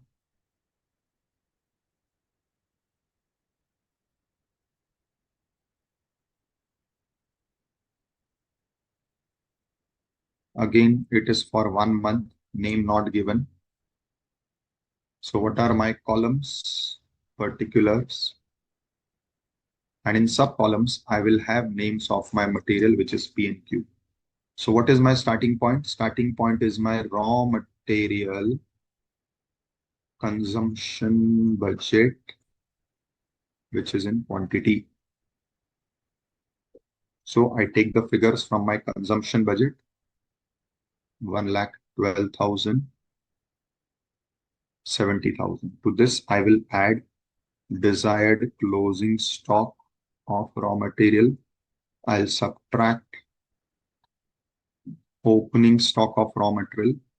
This will give me my raw material purchase budget, which is in quantity.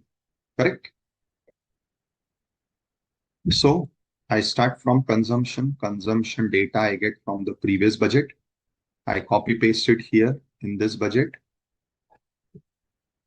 Now, what is the data given for stocks? When I come back to this sum for material P and Q, opening stock figure is given 12 and 9. So I'll post it here. 12, 9. Closing stock figure is not given, but they have given you data. So what is the data given?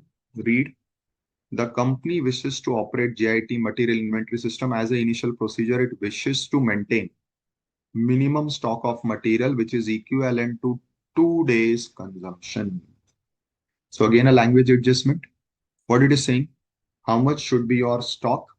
It should be equal to 2 days consumption.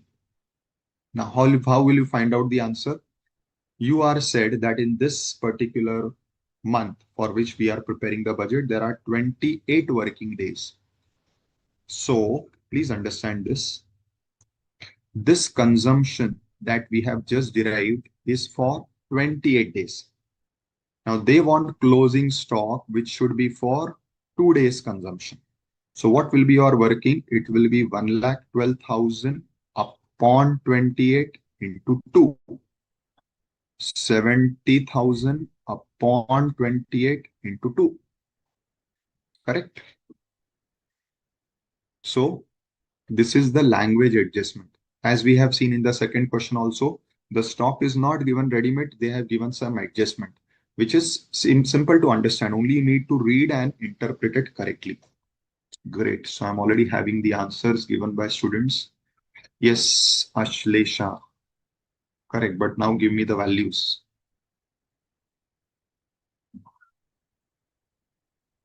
Yes, Mustafa. So give me the value. Okay, Shamli has given me 8,000 and 5,000. Ashlesha has also given me the same. So here I'm having 8,000. Here I'm having 5,000. Correct? So this becomes 1,20,000. No, it, because 12,000 will be subtracted. It will become 1,08,000. And here, this will become 66,000. Right, students? Perfect. Yes, Meenu Kumari. Perfect. Good. But here, as I mentioned, we will calculate this in quantity as well as value. Now, how to find out in value? You multiply this by the purchase price, which will be given per kg.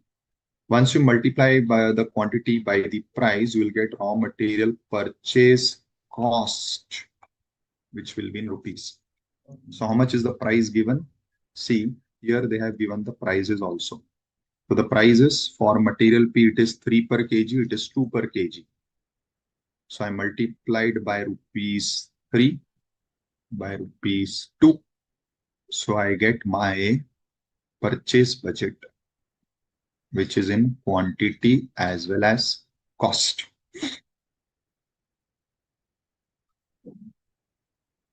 Correct, students?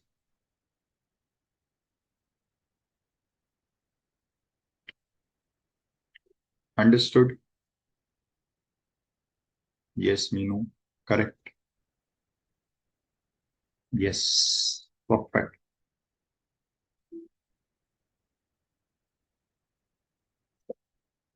So students, we are generally asked these three budgets in functional budgets: production, from production raw material, consumption, and from consumption raw material purchase. Correct?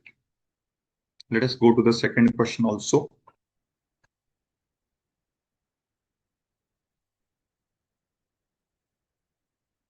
P24.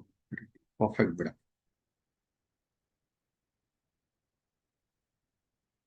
Now, what is given in the second question? Every unit of production requires 2 kgs of raw material and the price of raw material is 5. So firstly, this data, every production unit requires 2 kgs of raw material, will help me get this data will help me get the consumption quantity. So I'll get consumption quantity from this. And then again, I will find out the purchase budget. Correct? So we solve the second question, raw material consumption. Now, students, you can also merge both these budgets. How? Firstly, what is the rule? Format will be particulars, name of the months. So April, May, June, July, August, September. Firstly, you'll find out raw material consumption. Now, as you all know, here we have only one raw material. So sub-columns, no two sub-columns, it is only one sub-column. How will you find out raw material consumption? Production quantity multiplied by 2 kgs. Why? Because you require 2 kgs of raw material per unit of product. So you multiply the production quantity by 2 kgs. Now, how much is the production quantity? 12,500 into 2. So it is 25,000. 11,000 into 2, it is 22,000. 8,500 into 2, it is 17. 9,000 into 2, 18. 11,000 into 2, 13,000 into 2. Now, this is how you got consumption. Now in this, you add desired closing stock of raw material, subtract opening stock of raw material, you will get the raw material purchase quantity.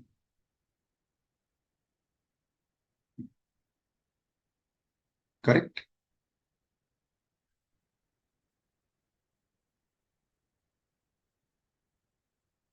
And then multiplying it by the purchase price, you will get raw material purchase cost. Now, students, what is given about the closing stock in this sum?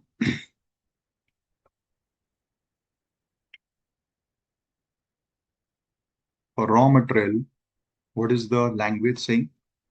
For raw material, the policy is how much will be the closing stock? It is the estimated consumption of the next month. So how will you find out closing stock for April? It will be the consumption of May. For May, it will be the consumption of June. For June, it will be the consumption of July and so on. Now, there is a problem. What is the problem? The problem is September. For September, I need October's consumption. So how do I find out October's consumption? For this, I need to first find out October's production, though it was not asked in the sum. So you'll first find out October's production. On the basis of October's production, you can find out October's consumption. That we can do over here itself. October's production. You can do here, or you can add a column here itself. So it is what? It is sales plus closing finished goods minus opening finished goods. This is, I'm talking about October. So October sales is 14. Closing stock policy was next month's sales 50%. So next month's sale is November sale. So 12,000, 50% is 6,000 minus opening stock. Opening stock is previous month's closing stock. So it is 7. So 13,000 units is October's production. Now, since you have October's production as 13,000, you can find out October's raw material consumption.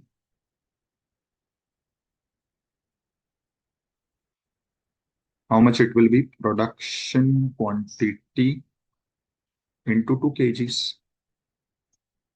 13,000 is your production quantity into 2 kgs. Rupees 26, sorry, not rupees.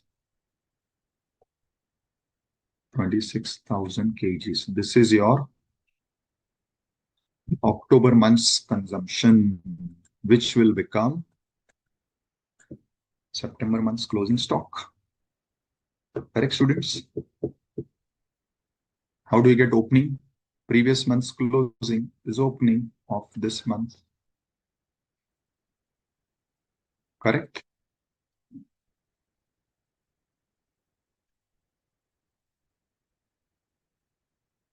Again, for the first month of April, what would have been March closing? It is April's consumption would have been March closing, and that would become April's opening. So 25,000 is the opening. Correct? So production, consumption, and now purchase.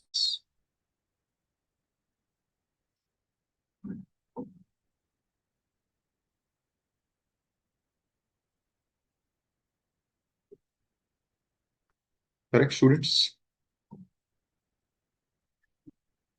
Now multiplied by the purchase price. What is your purchase price? 5.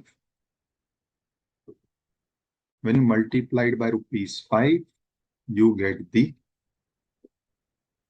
purchase cost.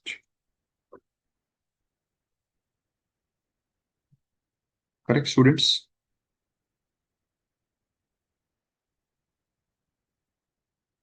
This is how I find out the purchase budget. Just give me a minute.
Students, I hope this entire budgeting part, functional budget from production to raw material consumption to raw material purchase and purchase both in quantity and price is clear to you all. Yes, very good. So I've started getting answers from students on the purchase value. Very good. Yes, correct. Perfect. Yes, right. 10, 130. Correct.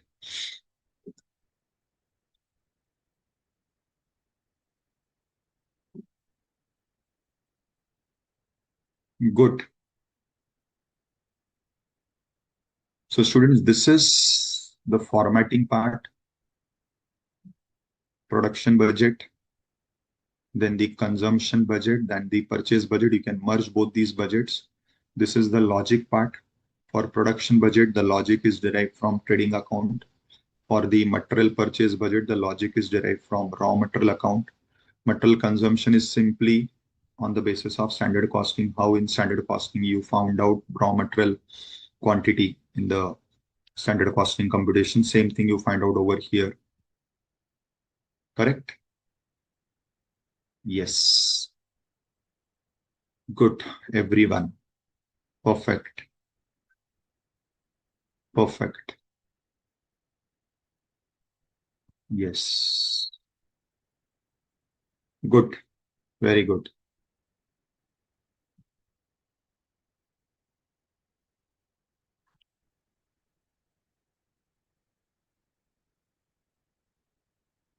Okay. Now,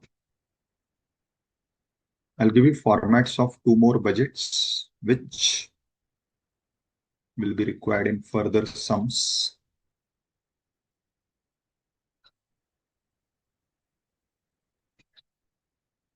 What are these two budgets? So one budget is your labor cost budget. Again, same rule, columns is for the period. In my original example, the columns is of quarters. Now, how will you find out labor cost budget? You find out labor hours required. How this is done? It is again done product wise. So for product P, let us say I have those two products P and Q. Now again, you have production quantities of P and Q for each quarter.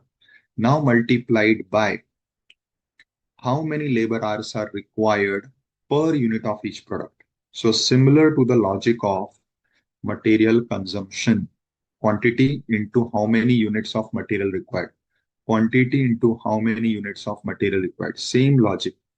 Quantity of product P into, let us say, you require 4 hours of the labor for product P and 3 hours for product Q. So when you multiply the quantity of each product by the respective labor hours requirement, you get total labor hours required. So this you will get the labor hours requirement. And then multiplying it by the labor rate, you get the labor cost also. Correct? So the labor hours budget or the labor cost budget is simple. It is on the lines of material consumption budget. Now in material, we prepare purchase budget also, but that budget is not possible, hence not required in labor because labor cannot have opening and closing stock. So labor budget will be simply only the labor consumption budget. Like material consumption, here also you have labor consumption or labor cost budget. So multiplying the labor hours by the labor rate, which will be per hour, you will get your total labor cost, which will be finally in rupees for each period, which may be quarters, which may be months.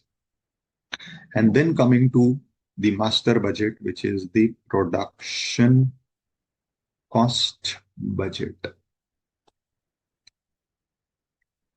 Now, generally, functional budgets, you are preparing period-wise, which may be quarters, which may be months. Generally, this is summarized. Summarize means they will not ask you to prepare this budget quarter-wise or month-wise. So it will be summarized. That is for the whole year. So in this, obviously, the column is for the year. So it is only one column. But the sub-column again will be of your products because this is production cost budget. So it is product P, product Q. So now, how do you find out production cost budget? The answer is simple. Recall your cost sheet. So you have raw material consumed, you have direct labor, you have factory overheads. The addition of these three costs will be your total production cost budget. How will you find out raw material consumed? The answer is simply you have the production quantity multiplied by the raw material cost per unit. Again, labor is production quantity multiplied by labor cost per unit.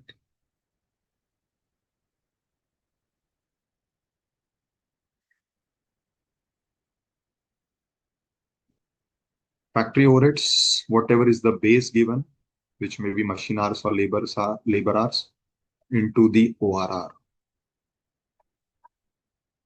So students, there is nothing great in this budget. It is simply your cost sheet replica. We'll see the sum of this also, but just I thought I'll give you the format. This budget is very rarely asked. This is also selectively asked in the questions. But both the budgets are simple, straightforward. Riddhi, when they never ask you the budget for direct expenses or overheads. So that is why we are not preparing. In reality, all budgets are prepared, but here in our module and in exams, we are not asking the direct expenses budget or the overheads budget. So we are not preparing. But remember, overheads you have already done in the overheads chapter. I already told you at the start. What we did in the overheads chapter, the starting part, primary distribution and all, that was already done. Marks weightage, beta Mustafa, is between 4 to 8 depending upon how many budgets are asked and what is the technicality given in the data. Yes, Mustafa, you're right. So raw material purchase will be based on raw material consumption and raw material consumption will be derived from production and production will be derived from sales. So this is how the linkage is. So you are given sales, from sales to production, production to raw material consumption to raw material purchase.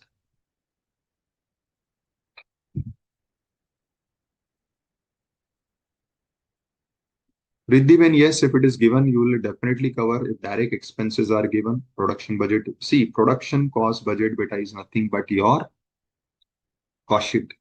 In cost sheet also, hardly in one or two sums they used to give direct expenses. So we used to consider. Here also, if they give, I haven't seen any sum where they give for direct expenses in production cost, but if they give, you will definitely consider. That is why I'm giving you the logics. See, formats are slightly flexible depending upon the data. That is why I'm giving you the logics. Once you know the logic, you can yourself understand what the format flexibility is, or wherever the format is slightly changing. So I have given you the logic. Production cost budget is nothing but your cost sheet. So like cost sheet, if your direct expenses are given, that will be included. Yes, Mustafa. All chapters have theory plus practical. Even this chapter has theory plus practical. So in costing, every chapter has theory. So you have to also prepare for theory, and theory is what I'm covering parallelly. So as we are proceeding with the concepts, the practical, we are also dealing with the theory. So yes, you have theory, and theory is asked on this chapter also. Correct? Now, next two questions. I want you all to solve it by yourself. This question, some of you may have worked out in the break. I'll just give you a gist so that you can solve it by yourself. So here they have given you the data of third quarter. So third quarter actuals are given, and you are required to prepare budget for the fourth quarter. Now what budgets are asked? As usual, sequentially, firstly the production budget, then purchase. Now since they are saying purchase, by default you have to first prepare consumption, and only then from consumption you can prepare purchase. So by default both budgets are required. And then finally you will prepare the production cost budget. Now, in this, if you see the data, those who have already seen, there is only one product, name is not given. You can call it as X. Two raw materials are given. So you have one product, two raw materials. Now, what is very interesting in this question is the data which is given in the question has to be used to first find out the most important starting point. Now, what is the starting point of all our budgets? It is sales. Now, I said you'll have to find out the starting point, but sales is given. But you are forgetting one thing. We don't want sales in value. We want sales quantity, because our starting point is sales quantity. But as you can see, the data given for the last quarter is of sales value. Now, without sales quantity, you cannot prepare production budget quantity. Without production budget quantity, you cannot prepare raw material consumption and raw material budget quantity. So you require quantity. Now, this was already pointed out by Mustafa after the break. How will you find out the sales quantity? So for this, sales divided by selling price, you will get sales quantity. So for the last quarter, from the data given, you will have to first find out the sales quantity, for which the formula will be this: sales upon selling price, you get sales quantity. Once you get sales quantity, the other budgets, that is the production budget, will be derived. Then on that basis, you can derive material consumption, and on that basis, material purchase. And then for production cost budget, already the cost data, as you can see, is given here. They have already given you the per unit cost data, per unit raw material, per unit labor, per unit overheads. You have to multiply it by the production quantity, you will get the production cost. Right, students? Then again, another question which I'm keeping for homework is again a very interesting question. Here again, there is single product, there is single raw material. Data of sales is also given. So majority all data is given. But still, this sum is very different from all the earlier sums that you have solved, because this sum has lot of language adjustment. So that is where this question is going to be very special. That is why this is one of my favorite questions. I always get it solved in the class, because this is something very different from your regular questions. Again, you have to prepare production budget on that basis, raw material consumption on that basis, raw material purchase, and then something else is asked in this question. See, you will find students, every question has the same requirement with some flavor, some spice. That is where the inter-level becomes very interesting. You have to read the question minutely. You have to apply whatever you have learned till date in costing, because as we are proceeding with the chapters are also including something that you have studied in the previous chapters. That is what is the beauty. And these are all very specially curated sums. Many of these are past exam questions. So you'll find that you need to now be prepared for entire subject so that you are able to answer this. So I'm not giving you any hint. I want you to apply your mind. You'll find something in the previous chapters. This is the only hint I can give you. So these are the two chapter students which I'm keeping for homework. Besides this, you should solve questions on production budget, material consumption purchase budget, and production cost budget from your module so that it will be an additional practice. Okay, he's saying give a screenshot. Okay, take a screenshot, beta. Okay, should I first share about this? 1 second. Okay, take a screenshot of this sum, beta. Those who want, you can take a screenshot of this sum. Done. Now take a screenshot of this sum.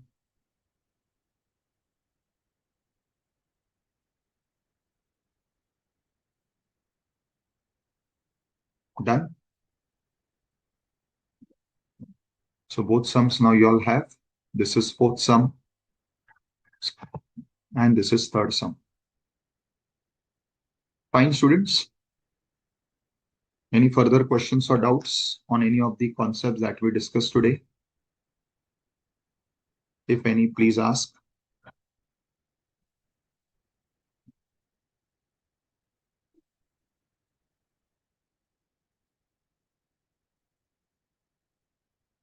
But I uploaded it, but I uploaded in the morning only. Maybe throughout the day you should get it once it is approved by our technical team.